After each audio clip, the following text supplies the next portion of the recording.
Hi champions, welcome back to my channel. I am Harshita and I hope you are doing well in your studies. So hi guys, हम लोगों ने कितना कर लिया था आज. आई होप आप लोग ना सब मेरे साथ कर रहे हो. क्लास 12 में ऑलमोस्ट सारी यूनिट्स कंप्लीट हो गई है, बस एक क्लास यूनिट बच गई है जो कि हमारी अक्टूबर मंथ में कंप्लीट हो जाएगी. That is ecology. इकोलॉजी का आज फर्स्ट चैप्टर टारगेट है कि organism and population one shot में कंप्लीट कर लेंगे. ठीक है, अब मैं बताती हूँ उसकी वेटेज कितनी है. वेटेज उसकी जो आपकी नीट में है, नीट में आपके 2 क्वेश्चन आ सकते हैं. लाइक 8 मार्क्स का है आपका पूरा चैप्टर ऑर्गेनिज्म एंड पॉपुलेशन.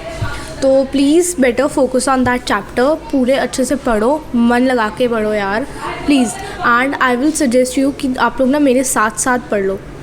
अगर आप लोगों ने रखा कि कल देख लेंगे वीडियो, ये कर लेंगे वो कर लेंगे, बैकलॉग बन जाएंगे एंड बैकलॉग क्लियर नहीं हो पाएंगे. आई एम टेलिंग यू, सिर्फ 6 मंथ्स बचे हुए हैं आपकी नीट की प्रिपरेशन के लिए.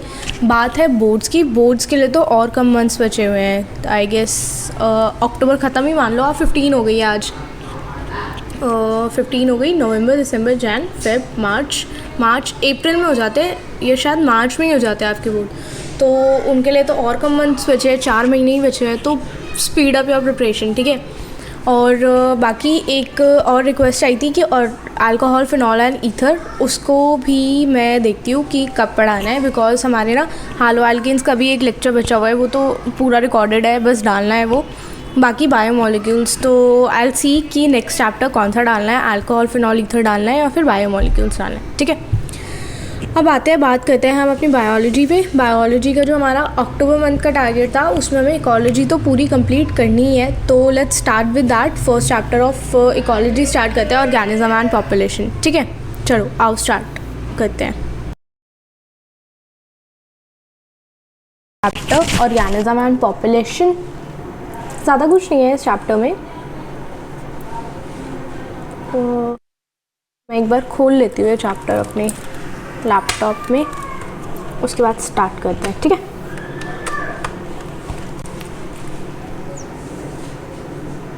स्क्रीन नहीं दिख रही ना मेरे ख्याल से आप लोगों को. सेकंड. ओहो,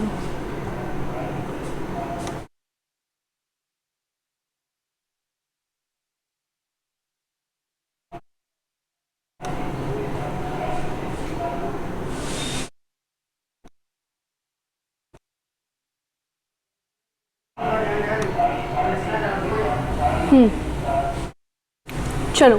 तो ये किया था हमने लास्ट क्लास में ना, बायोमोलिक्यूल्स का जो हमने किया था.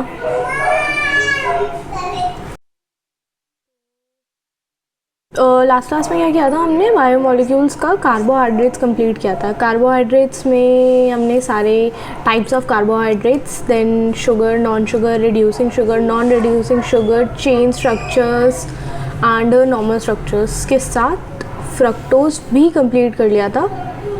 एंड उसके बाद हमें प्रोटीन्स करना था. ठीक है. तो आई होप आप लोगों ने वो वीडियो देख लिया. नहीं देखी है तो you can just check that out. अब हमें करना है organism and population. Organism and population है, देन इकोसिस्टम है, बायोडाइवर्सिटी एंड ख़त्म. ठीक है. क्लास 12 की पूरी बायोलॉजी ख़त्म हो जाएगी उसके बाद. चलो भाई स्टार्ट करते हैं ऑर्गेनिज्म एंड पॉपुलेशन से. ओके. तो ऑर्गेनिज्म एंड पॉपुलेशन में एग्जैक्टली होता क्या है. ठीक है. मैं आपको एक मेन चीज़ बता दूं जहाँ से आपका क्वेश्चन आएगा. दैट इज़ योर, ये इम्पॉर्टेंट है. एक तो ये आपको पता होना चाहिए, नेटैलिटी, मोर्टैलिटी, इमिग्रेशन, एमिग्रेशन क्या होता है. इसका ये वाला जो आपका डायग्राम है, प्लस माइनस, मोर्टैलिटी मतलब डेथ्स, नेटैलिटी मतलब बर्थ रेट, ये सब. एंड ये एक इक्वेशन इंपॉर्टेंट है. इस इक्वेशन से भी ना क्वेश्चन आया हुआ है. ठीक है. अब आते हैं हम आगे. Logistic growth. लॉजिस्टिक ग्रोथ का एक ये आपका ये वाली इक्वेशन, NRK, ये पता होना चाहिए. ऐसे क्वेश्चन आ जाते हैं दैट अगर आपको एक इक्वेशन दे रखी है लाइक RNK-N/K है, तो आपका ये जो N है वो क्या बताता है, R जो है intrinsic rate of natural increase, ये सब बताता है. That is very important. And जो मेन क्वेश्चन आपका आता है दैट इज़ कि इससे आता है question, mutualism, competition, prediction, parasitism, commensalism and ensilism. These are the most important things.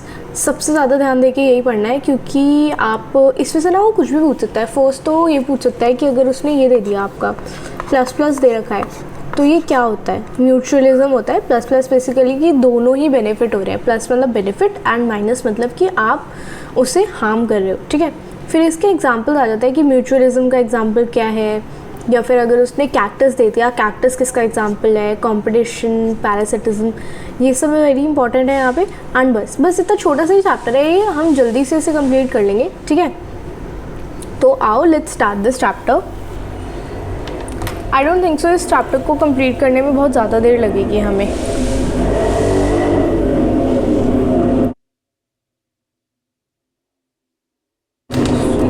The voice आज मेरे ख्याल से थोड़ी सी बैक वॉइस आएगी.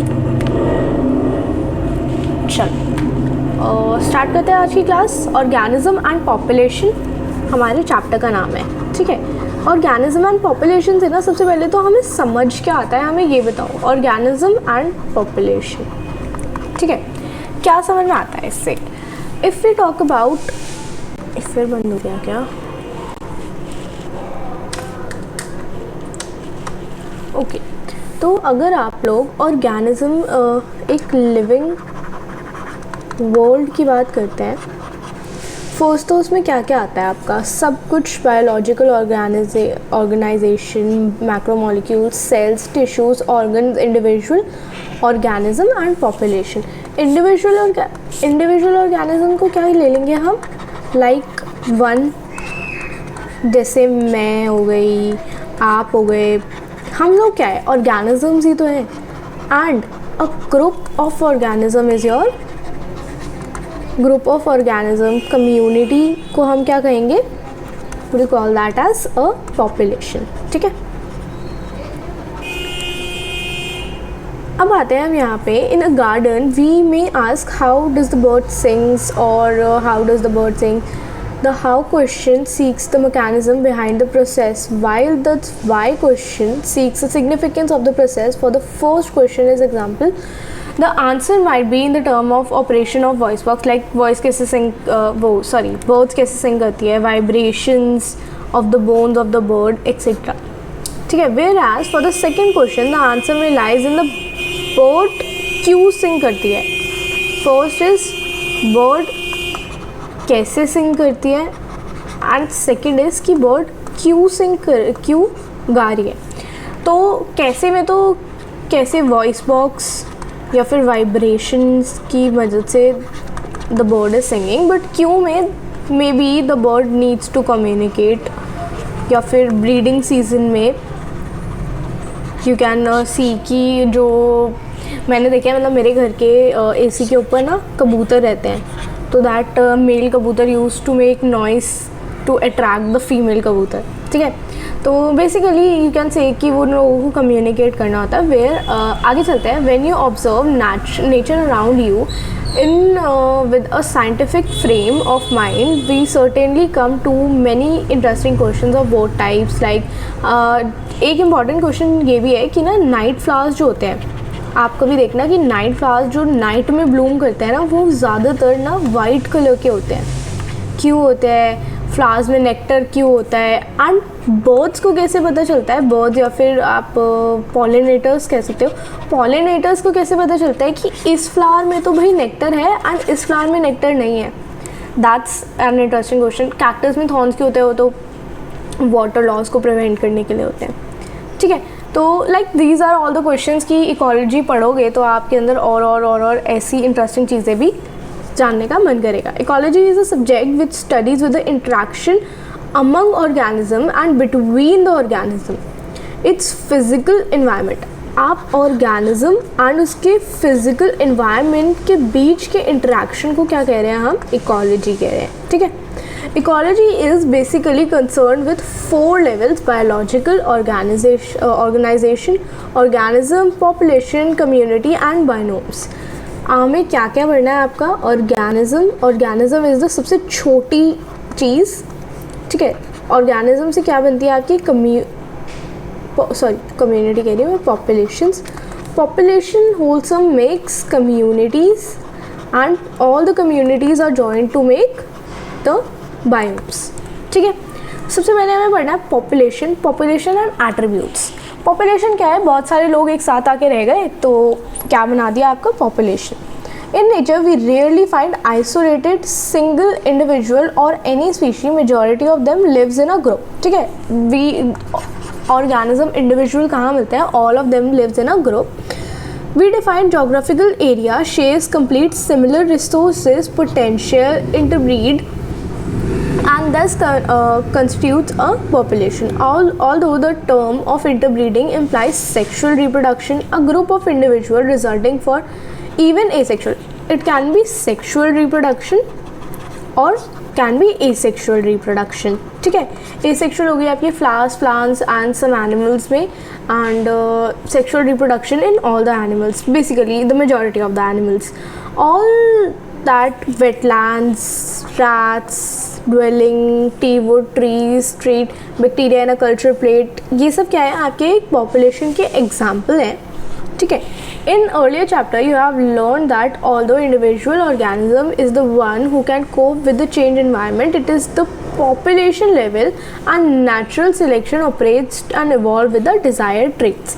Population ecology is therefore an important area because it links ecology to population genetics and evolution. अब आओ आप इस चीज़ पे, this paragraph is more important.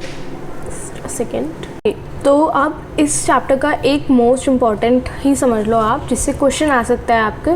That is ये वाला पैराग्राफ. अब population has certain attributes whereas an individual organism does not have. ठीक है, एट्रीब्यूट्स जो पॉपुलेशन के होते हैं बट ऑर्गेनिज्म के नहीं होते. That is your birth rate, death rate. Organism के सिर्फ बर्थ एंड डेथ होते हैं, बट पॉपुलेशन के birth rate and death rate होते हैं. ठीक है, the rate hence expressed the change in number, increase और decrease with respect to the other members of the population. ठीक है, जैसे कि हम एग्जाम्पल लेते हैं, एक पॉन्ड है आपका जिसमें 20 लोटस के प्लांट थे लास्ट ईयर, जिसमें से 8 जो है ना न्यू 8 ऐड हो गए. एक पॉन्ड का एग्जाम्पल ले लेते हैं हम, जिसमें क्या था आपके 20 लोटस थे पहले. ठीक है, अब क्या हुआ, 8 जो है ना न्यू ऐड हो गए, तो कितने हो गए आपके 28 हो गए. 20 पहले थे एंड 8 अब ऐड हो गए, तो कितने हो गए 28 हो गए. कितने ऐड हो गए 8/20, 0.4% पर ईयर ऐड हो गए. ठीक है, इफ़ वी टॉक की एक और आपकी लैबोरेटरी थी जिसमें 40 फ्रूट फ्लाइज थी. Fruit flies died during the special time interval. उसी उसमें आपके एक लैबोरेटरी में 40 फ्रूट फ्लाइज क्या हुआ 40 फ्रूट फ्लाइज थी, जिसमें से 4 डाई कर गई.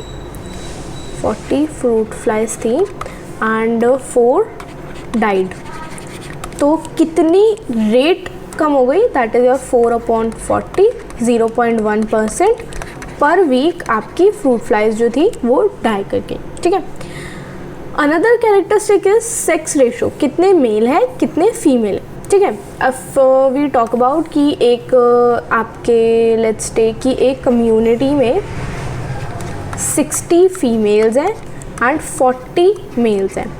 फर्स्ट तो आपको कैसे निकालना है, सबसे पहले तो आप करोगे टोटल, दोनों को ऐड कर दो, तो कितने इंडिविजुअल हो गए उस कम्युनिटी में 100 इंडिविजुअल्स हो गए. तो इफ़ यू टॉक अबाउट कितनी फीमेल्स है, तो simply 60/100, that is your 6%, 0.6%. And कितने मेल्स हैं आपके 40/100, दैट इज़ 0.4%. ठीक है, समझ में आ गया. अब एक और इम्पॉर्टेंट चीज़ जो है, हमें ना 3 ग्राफ दे रखे हैं. One is growing, another is stable and सबसे लास्ट वाला इज़ डिक्लाइनिंग. एक चीज़ आपको समझनी है कि ये देखो, अगर आपको एक ग्राफ दे दिया है इसमें से और पूछा कि कौन सा स्टेबल है, कौन सा डिक्लाइनिंग है एंड कौन सा एक्सपैंडिंग है, जो बेस जो है ना, बेस जिसका सबसे बड़ा है दैट इज़ योर एक्सपैंडिंग. ठीक है, बट अगर आपका बेस ही डिक्रीज़ कर रहा है that is declining, and stable is when base and second level is equal. ठीक है. The size of population tell us a lot about the status of habitat. Sorry.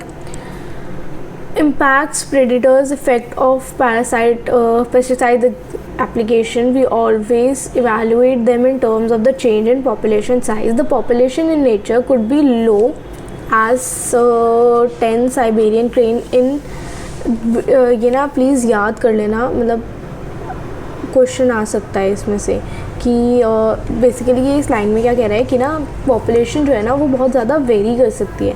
Like बहुत ही कम, जैसे कि less than 10 Siberian crane in Bharatpur wetland, but कितने millions of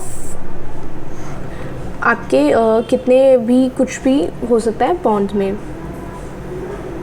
okay, तो एक चीज़ जो आपको यहाँ पर याद रखनी है, दैट इज़ पॉपुलेशन डेंसिटी. किससे डिनोट करते हैं हम इसको? n से हम इसे डिनोट करते हैं. Need not necessary to measured in numbers only में मेजर करने नहीं कर सकते हम इसे. Although total number is generally the most appropriate measure of population density, it is in some cases either meaningless or difficult to determine. In area of 200 carats but only single banyan tree with a large canopy मतलब कि बहुत बड़ी बड़ी उसकी शाखें कह सकते हैं उसे ट्री में. क्या कह रहे हैं कि 200 आपके कैरेट के प्लांट्स हैं बट एक ही banyan का ट्री है. ठीक है. In such cases, percent cover binom is more meaningly measured for the population. Total number is again not easily. कुछ नहीं कह रहा, बस ये कह रहा है कि ना टोटल नंबर आप बहुत आसानी से मेजर नहीं कर सकते, तो उसको क्या करते हैं, एक अंदाज़ा काइंड ऑफ ले लेते हैं. जैसे कि क्या मेजर कर लेते हैं हम उसमें आपके दूस केसेस वी अगेन उसकी रिलेटिवली हम उसको मेजर कर लेते हैं. ठीक है. अब आते हैं हम पॉपुलेशन ग्रोथ पे. Population growth, the size of population for any species is not static, it keeps on changing by time. कभी कभी लड़के ज़्यादा हो जाते हैं, कभी लड़कियाँ ज़्यादा हो जाती है, कभी डेथ रेट ज़्यादा हो जाएगा, कभी बर्थ रेट ज़्यादा हो जाएगा. ठीक है.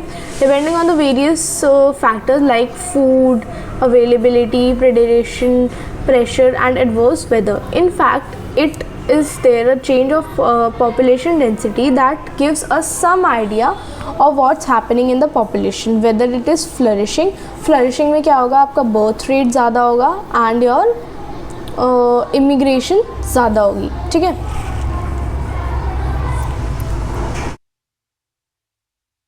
In given habitat during the given period fluctuate due to the changes in 4 basic processes, that is your अब आ जाते हैं हम दो चीज़ों पे. पहले तो भाई देखो, मैं आपको बता देती हूँ प्लस एंड माइनस का साइन यहाँ पर क्या इंडिकेट करता है. प्लस मतलब बढ़ना, increasing, and minus is your decreasing. ठीक है. तो इफ़ यू टॉक अबाउट निटालिटी क्या है आपका? Birth rate, number of birth taking in the given period. And mortality क्या है? Number of death. इमिग्रेशन मतलब आना, लोग आ रहे हैं आपके हैबिटेट में. The number of individual of same species comes into the habitat. और एमिग्रेशन मतलब कि the individual of the population are leaving the habitat. ठीक है. तो हमने क्या क्या 4 एट्रीब्यूट्स पढ़े पॉपुलेशन के. वन है आपका birth rate, that is your natality. N से आप न्यू भी याद रख सकते हो, न्यू से याद रख सकते हैं. मोर्टालिटी, एम फॉर मरना, mortality, that is your death rate. Immigration मतलब आना, एंड एमिग्रेशन के ई को आप किससे याद रखोगे? एग्जिट से. दे आर एग्जिटिंग और लीविंग द स्पीशी. ठीक है. हैबिटेट भी कह सकते हो आप इसको. अब प्लस पे कौन सा हो गया? आना, birth rate and immigration plus. Mortality is जाना एमिग्रेशन भी एग्जिट करना, माइनस माइनस। इसकी एक बार आप ये देख लो इक्वेशन क्या है, ये इतने सारा देख के डरना नहीं है। बर्थ प्लस इमिग्रेशन, ये बी इसमें ना बर्थ को वो करा हुआ है, birth and immigration, death plus immigration, दोनों को माइनस कर दो। जितने बर्थ एंड लोग आए हैं उन दोनों को प्लस करके, डेथ और इमिग्रेशन गए हैं उन दोनों को प्लस करके एक दूसरे से माइनस कर देंगे, तो हमें क्या मिल जाएगा आपका, कितने लोग हैं पॉपुलेशन में, ये जानने का। ठीक है, देन आते हैं आपके ग्रोथ मॉडल पे। ग्रोथ मॉडल ना दो तरीके के होते हैं, एक होगा आपका एक्सपोनेंशियल ग्रोथ और दूसरा होगा आपका लॉजिस्टिक ग्रोथ।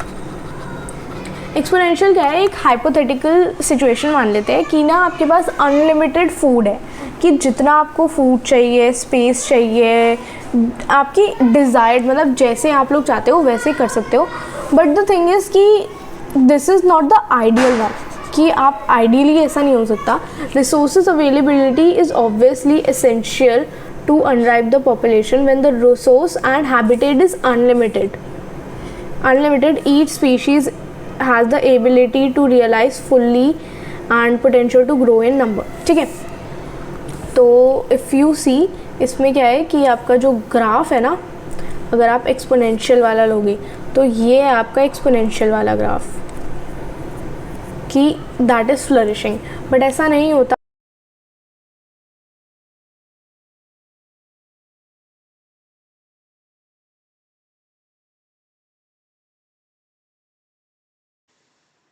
क्या तो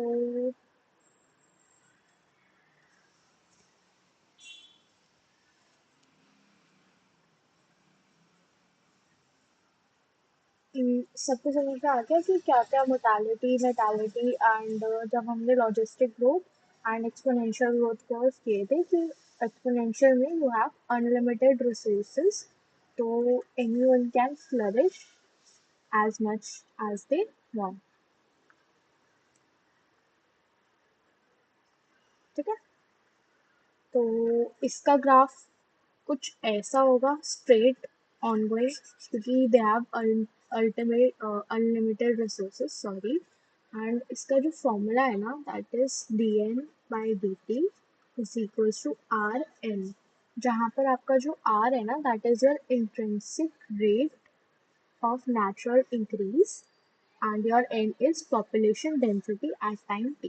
ठीक है, अब आते हैं हम नेक्स्ट वाले पे, जिसमें है आपका लॉजिस्टिक ग्रोथ। इसके बाद एक मैं आपको ये वाली स्टोरी कंप्राइज करके छोटे फॉर्म में बता दूंगी, कुछ है नहीं वैसे स्टोरी में खास। ठीक है, देन आता है आपका logistic growth curve. Logistic growth curve में ना आपका अनलिमिटेड रिसोर्सेज मिलते हैं, no population of any species in nature that has disposal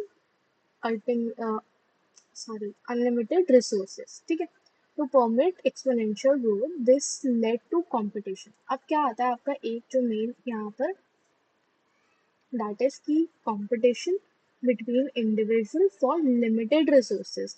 अब इसमें क्या है कि बेसिकली एक्सपोनेंशियल में तो क्या था कि भाई अनलिमिटेड है, जिसको जितनी चाहिए वो ले सकता है, बट ऐसा नहीं है, क्योंकि देयर इज कंपटीशन।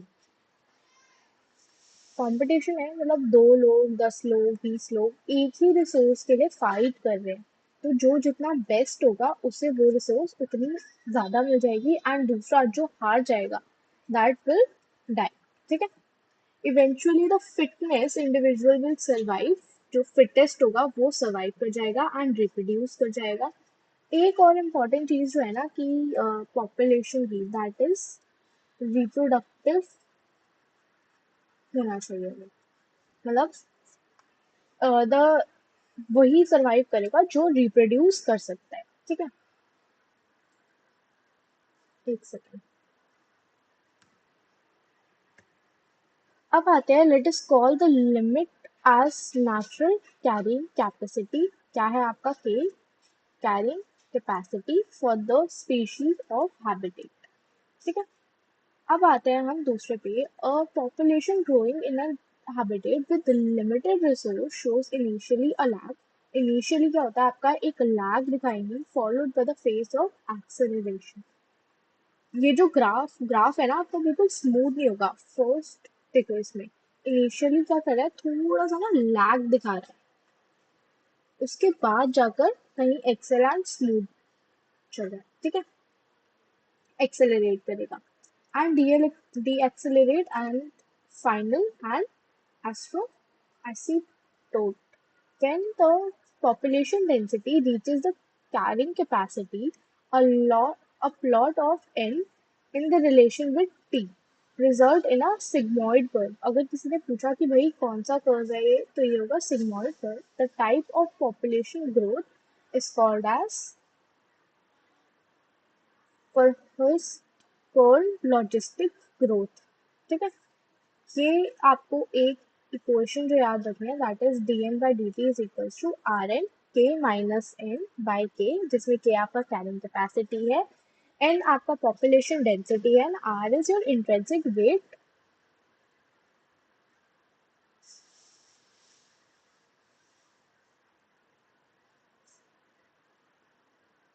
एक सेकेंड, ओके, चलो। बस आप ना एक चीज याद रखोगे, ये वाली इक्वेशन याद रखनी है आपको, and then n r and K क्या क्या है वो याद रखना है, ठीक है। अब मैं आपको ये स्टोरी बता देती हूँ। ये स्टोरी क्या थी एक्चुअली, ये वाली क्या थी, एक किंग एंड एक मिनिस्टर ना एक चेस का मैच खेल रहे थे, ठीक है। तो as in every story, king से ज़्यादा स्मार्ट होता है उसका मिनिस्टर। तो मिनिस्टर ने क्या किया ना कि आप अगर ये मैच हार गए, चेस का मैच हार गए, तो आप मुझे उतने ग्रेन्स दोगे स्क्वायर करके जितने उसमें ब्लॉक्स है। जैसे फर्स्ट वाले पे 1 है, तो you give me 1 grain, then 2, third में डबल, डबल हो गए कितने, 4, फोर्थ में 4 का स्क्वायर 16, ऐसे करके जितने भी ब्लॉक्स है ना उसमें। तो क्या हुआ लास्ट स्ट्रेन में, जैसे 64 ब्लॉक्स है, 64 ब्लॉक्स में उतने ही ग्रेन हर एक स्क्वायर से डबल करके क्या हुआ कि पूरी जो उनका राज्य था उसमें उतने रीड ग्रेन्स थे ही, ठीक है। बस इतनी सी स्टोरी थी। देन आता है आपका life history and variation, population interaction. हमें ये पढ़ते हैं हम, population evolves to maximise their reproductive and fitness are called as Darwin fitness, ठीक है। दो चीजें जो इम्पोर्टेंट है, that is one is fitness and another is reproductive fitness to survive. Okay, under the particular set of selection pressures, organism evolve towards the most efficient reproductive strategy. Some organisms breed only once in a year. There are some organisms which only breed once in a year, like Pacific salmon fish, bamboo. But there are some who breed, breed or reproduce many times in their lifetime. ठीक है, फिर आते हैं कुछ organism है जो ना large progenies produce कर देते हैं, जैसे कि बर्ड्स हो गए, sorry, small small but large जो आपके प्रोड्यूस करते हैं, that is fishes, some fishes, and other हो गए आपके बर्ड्स एंड मैमल्स जो स्मॉल साइज में प्रोड्यूस करते हैं। स्मॉल साइज मतलब कि कम प्रोड्यूस करते हैं बट लार्ज स्पीशीज प्रोड्यूस करते हैं, ठीक है। उसका एग्जांपल हो गया आपका बर्ड्स एंड मैमल्स, ठीक है। Okay, as we move ahead, population interaction, that is the most important part of this chapter. Can you think of any natural habitat on Earth that is inherited just by a single species? No, बहुत सारी species से बनता है। अब आते हैं हम इस पे। यहाँ पर आपको एक चीज जो सबसे पहले देखनी है, प्लस एंड माइनस का साइन क्या क्या डोनेट कर रहा है, डिनोट कर रहा है, ठीक है। Plus is your, plus is your कि आप ना उस स्पीशीज से अपना फायदा निकाल रहे हो, that species getting benefited, but your minus sign indicate that species is getting harm, ठीक है। अब अगर दोनों स्पीशीज बेनिफिट होंगी, प्लस प्लस, तो वो होगा म्यूचुअलिज्म, कि मतलब एक दूसरे से म्यूचुअल, म्यूचुअल उनका क्या है कि दोनों एक दूसरे से अपना अपना फायदा निकलवा रहे हैं, ठीक है। बट अगर दोनों स्पीशीज हार्म हो रही है, कि किसी भी एक स्पीशीज को फायदा नहीं हो रहा, दैट इज अ कॉम्पिटिशन, ठीक है। एक हार्म हो रही है एंड दूसरी बेनिफिट हो रही है, तो हो गया आपका प्रेडिटेशन। एक बेनिफिट हो रही है, दूसरी हार्म होती है, वो हो गया आपका पैरासिटिज्म। देन योर, एक तो हार्म हो रही है बट दूसरी वाली जो है ना वो अनइफेक्टिव है, कि भाई उससे तो कोई फर्क ही नहीं पड़ रहा, वो हो गया आपका कमेंसलिज्म। और अगर आप एक स्पीशी को हार्म कर रहे हो और दूसरे को फर्क ही नहीं पड़ रहा, वो हो गया आपका अमेंसलिज्म। ठीक है। ओके, तो इसका अब आप एक एक करके ये पढ़ते हैं, प्रेडिटेशन से स्टार्ट करते हैं। ठीक है, प्रेडिटेशन क्या था हमारा, एक स्पीशी आपकी हार्म हो रही है और एक स्पीशी बेनिफिट हो रही है। ठीक है, what would happen to all the energy fixed by autotrophic organism if the community have no animal food, like जैसे आपका plants and बाकी चीजें, your green plants are fixing energy, but उसे यूज करने के लिए अगर एनिमल्स ही ना हो तो उस एनर्जी का क्या करेंगे, उस एनर्जी का कोई पॉइंट नहीं। when we think of predators or prey, most probably it is tiger eating deer readily to come in our mind, जब भी हम किसी प्रेडेटर की बात कर रहे हैं तो टाइगर और डियर का वो आता है। But animals eating plants is also predation. Besides acting as conduit of energy transfer across your trophic level, predators plays an important role. They keep prey under control. एक इम्पॉर्टेंट रोल जो predators करते हैं that is कि वो जो pray होता है ना उसको कंट्रोल में रखते हैं। ठीक है, but for predators prey species could achieve a very high population, अगर आपके टाइगर्स जो है वो डियर को नहीं खाएंगे तो डियर्स इतने सारे हो जाएंगे कि इकोसिस्टम का जो वो है ना हमारा वो डिस्टर्ब हो जाएगा। ठीक है।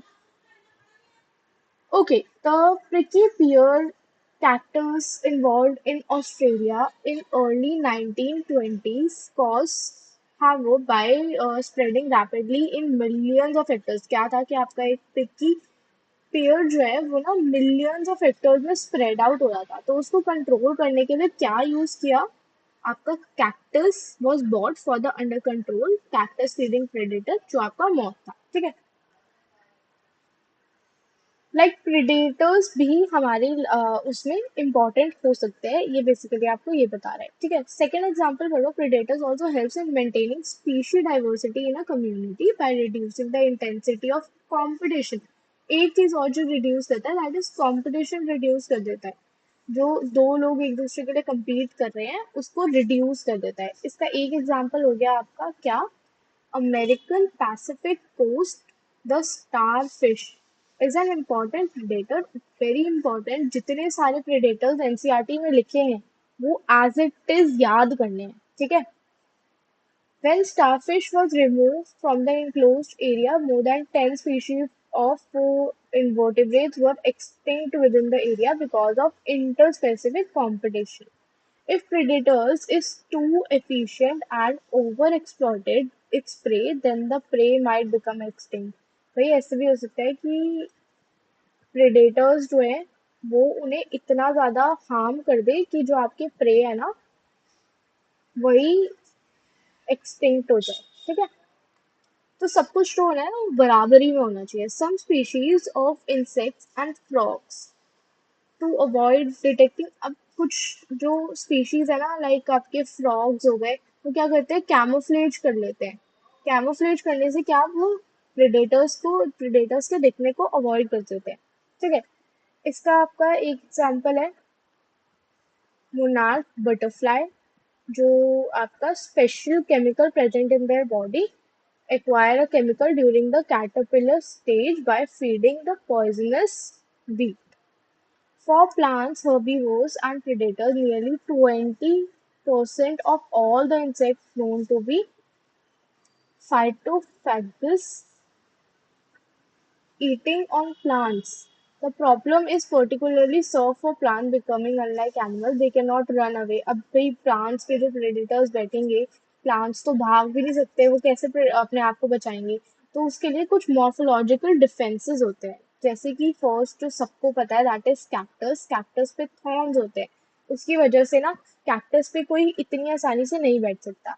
बट कुछ प्लांट्स के अंदर स्टोर्ड केमिकल्स होते हैं। केमिकल से क्या होता है कि जब वो एनिमल आएगा ना उस प्लांट को खाने, तो वो एनिमल मर जाएगा अपने आप, क्योंकि कुछ केमिकल्स होते हैं जिसकी वजह से वो प्लांट्स कैसे सेफ रह सकते हैं।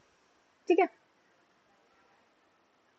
अब आते हैं हम कंपटीशन पे। कंपटीशन इज योर, दोनों ही हार्म हो रहे हैं इसमें, neither of the species getting benefited। Survival of fitness, basically ये फिटनेस है कि जो जितना अच्छा करेगा वो जीत जाएगा, ठीक है। Competing for the same resources that is limiting. Important चीज तो नोट कर लेना यहाँ पे कि भाई रिसोर्सेज जो है ना वो लिमिटिंग है, अनलिमिटेड रिसोर्सेज नहीं है। तो दो लोग जो एक ही रिसोर्स के लिए, एक ही लिमिटेड रिसोर्स के लिए compete कर रहे हैं, दैट इज योर competition, ठीक है। अब इसका एक एग्जाम्पल देखो, क्या है इसका example? Shallow south American lake visiting flamingos and resistant fish compete for the common food. Zooplanktons in the lake and second resource need not to be limited to occur. इसका examples are the most important thing, सिर्फ examples ही याद करने हैं इसके, okay. मैं आपको ना इसकी एक वो दे दूंगी, क्या कहते हैं उसे, मैं नोट्स दे दूंगी आपके टेलीग्राम चैनल पे। टेलीग्राम चैनल इज हर्षदा सांगो के नाम का ये टेलीग्राम चैनल है, ठीक है, तो ज्वाइन कर। आगे चलता है। Therefore, competition is the best defined as a process in which fitness of one species is measured by R. R is your क्या? Intrinsic rate of increase. Is significantly lower in the presence of other species. It is relatively easy to demonstrate in laboratory examples, as Gauss and the other experimental ecologists did. When resources are limited, the competition is superior. Species will eventually eliminate to other species, but evidence for such competitive exclusion occurs in nature is not always conclusive. Strong and circumstantial evidence does not exist. However, in some cases, the ये आपका tortoise in the Galapagos Island become extinct within a decade after goats were introduced. अब goats को introduce कराया ना जब उस island में, तो जो आपके tortoise थे ना वो अपने आप ही वो हो गए, extinct हो गए। क्यों हो गए? Due to the competition, apparently due to the greater browsing efficiency of goat. Another evidence for the occurring of competition in nature coming when competition release, ठीक है। A species whose distribution is restricted to a small geographical area because of the presence of competitive superior species found to expand its distributional range dramatically when। एक और आपका जो example है that is Connell elegant field experiment में इन्होंने क्या बताया आपका? Rocky sea coast of Scotland, the larger the competition superior dominates and excludes the smaller one, ठीक है। In general, herbivores and plants appear to be more adversely affected by the competition of carnivores, ठीक है। Gauss's competition exclusive principle very important, किसने दिया था competition of exclusive principle? Gauss ने दिया था। States that two closely related species competing for the same resource cannot coexist। दो species अगर एक ही सेम रिसोर्स के लिए compete कर रही है तो वो कभी भी कोएग्जिस्ट नहीं कर सकती, ठीक है। This may be true if resources are limiting, but not otherwise. More recent studies does not support such gross generalization about competition. While they do not rule out occurrence, one such mechanism is resource partitioning, कि आप क्या करो कि एक island पे अगर आपके tortoise and goats है तो एक बीच में रिसोर्स कर दो कि टॉर्टोइस यहाँ का वो ग्रास खाएंगे और वो वहाँ का खाएंगे, ठीक है। MacArthur showed five closely related species of warbler living on the same tree are able to avoid competition and coexist due to the behavior difference। कि भाई एक इन्होंने क्या शो किया कि एक ट्री पे ना 5 species आर को एग्जिस्टिंग, ओके। अब आते हैं हम पैरासिटिज्म पे। ये आप ऐसे ही कर सकते हो कि आप रिसोर्सेज को ना बांट दो कि ये पार्ट तुम्हारा, ये पार्ट उसका, ये उसका, ये उसका, ठीक है। अब आते हैं पैरासिटिज्म पे। Parasitism is your one is benefited, another is your harm. Parasitism दो तरीके की होती है, एक होती है एंडो पैरासिटिज्म, एक होती है एक्टो पैरासिटिज्म, ठीक है। Considering the parasitic mode life ensures, it is not surprising that parasitism has involved in so many taxonomical groups from plants. Just give me a minute.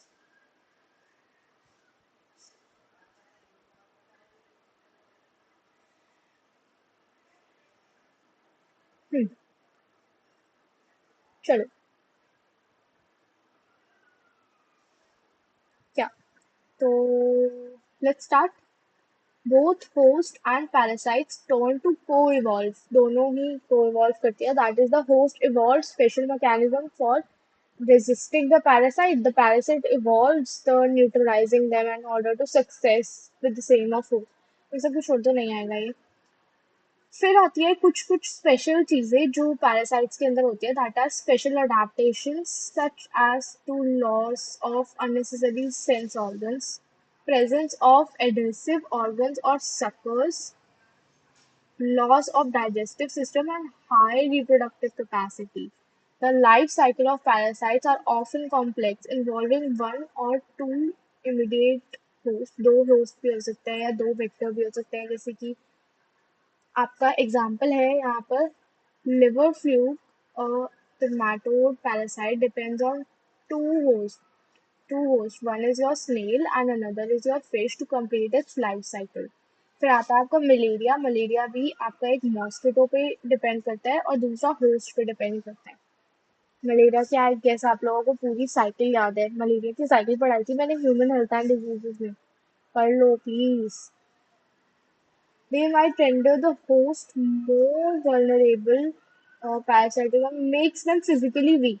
Do you believe that an ideal parasite should be able to thrive within the host without harming it? Then why didn't natural selection lead to the evolution of such harmless parasites? See, all the parasites harms the host in some or another way. ठीक है?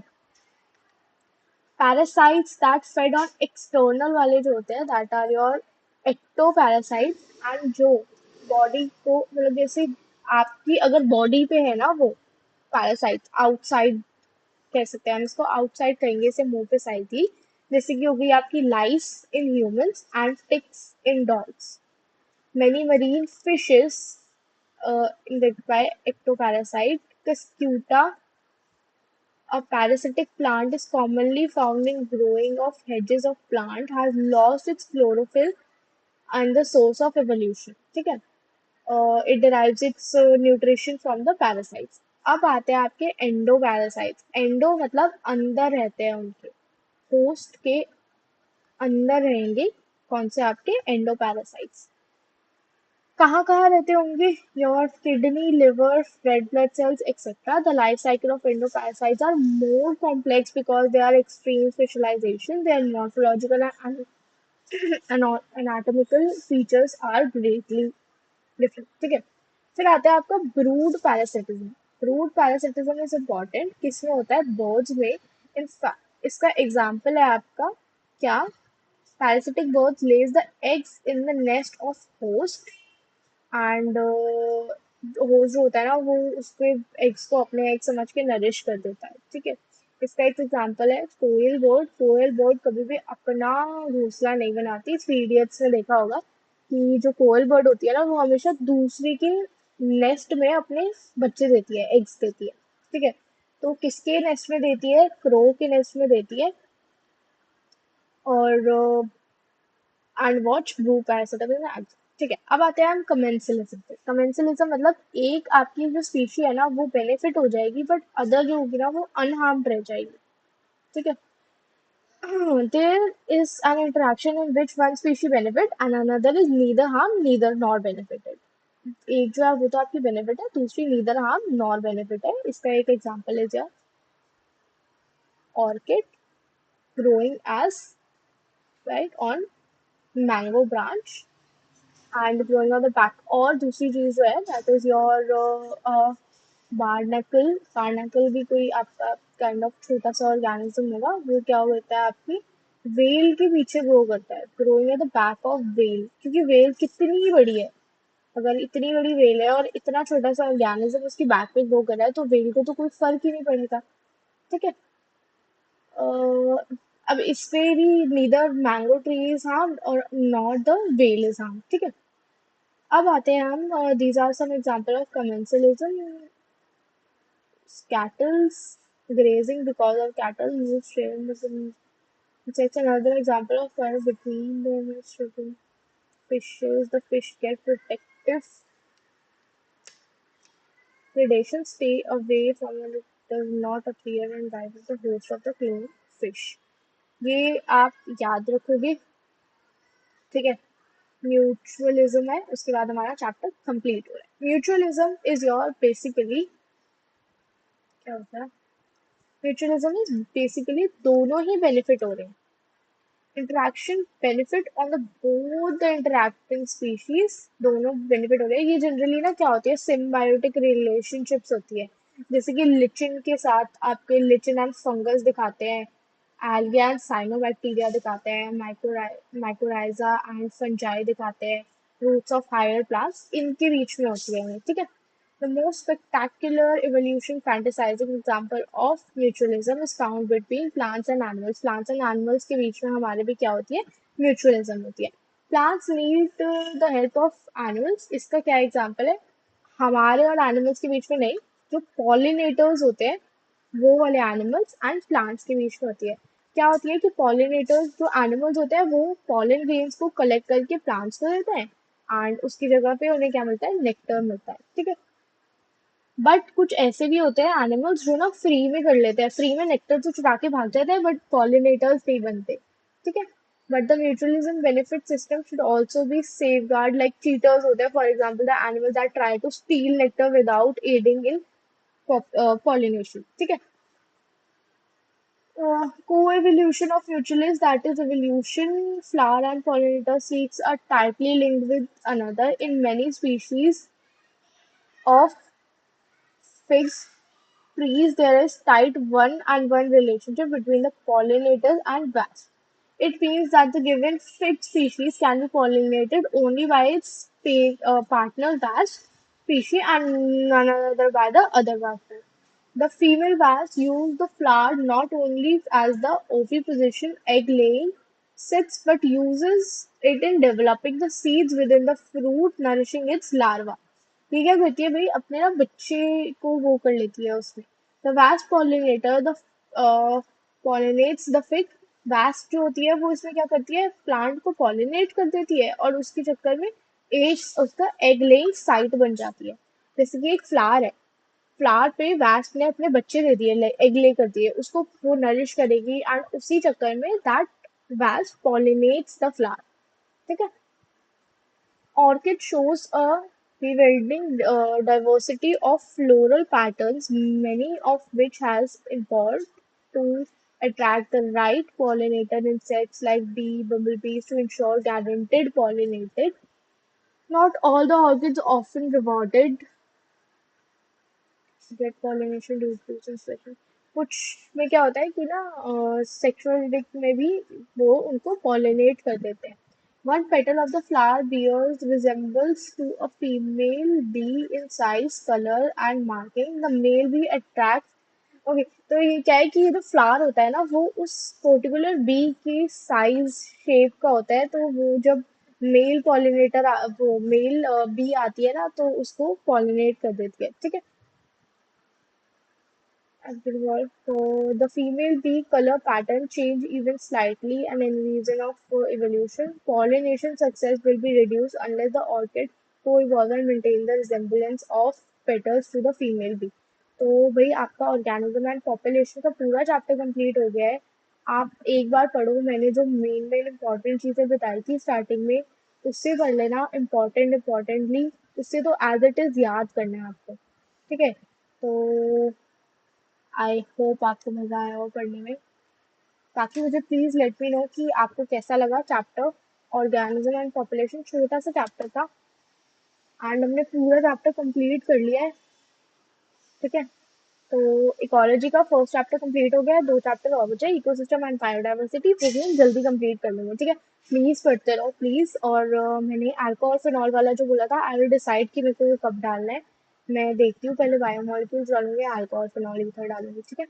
तब तक के लिए all the best, पढ़ते रहो and just let me know in the comment section की videos आपके लिए इंफॉर्मेटिव है या नहीं है, ठीक है। चलो, बाय।